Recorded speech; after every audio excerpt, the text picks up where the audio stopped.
שלום, חג מעפן. הבאנו יין זול מתחנת דלק. רואים. כואב לי הפה מרוב חיוכים מזויפים. היי, קול גבוה וחיבוק מוגזם כי אני לא זוכר מי אתה.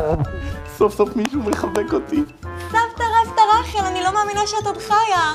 טוב, עכשיו אני שם כיפה למרות שמחר אני אוכל קלמרי בפיתה. מקריא את הגדה הכי מהר שאני יכול כי אני רעב מת ואמרו אמן. אני שר לאט בצורה מרגיזה, ולאף אחד אין סבלנות. אני האילג שכולם מתוקנים אותו. מתקנים, בחוטף חסר. אמרתי הרגע משחק מילים גרוע שקשור לפסח ואתם תצחקו אפילו ששמעתם את זה אלפי פעמים. אני צוחק כי אני מפחד שלא תעזור לי במשכנתה.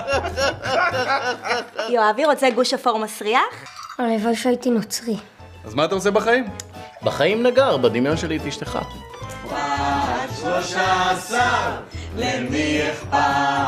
איך המרק? וואו, מה זה שילוב של אבקת כביסה וחתול מת? את כישלון כאדם. אבא, מצאתי את האפיקומן. ענה לי את הסבתא. אני לא זוכרת. אפשר להציע לעזור לך כדי לצאת ידי חובה? אם תתגרשי מהבן שלי זה יהיה נהדר. אפשר להגיד את האמת גם בלי לפגוע. תכירו את פרנק, האפליקציה שתאפשר לכם לתת ולקבל פידבקים כנים מהחברים בקטע טוב. לא מאמינים? הורידו עכשיו ונסו בעצמכם. נו, אז עכשיו אתה יודע איך לעשות סדר כשאתה תהיה גדול? כשאני אהיה גדול אני אהיה בת.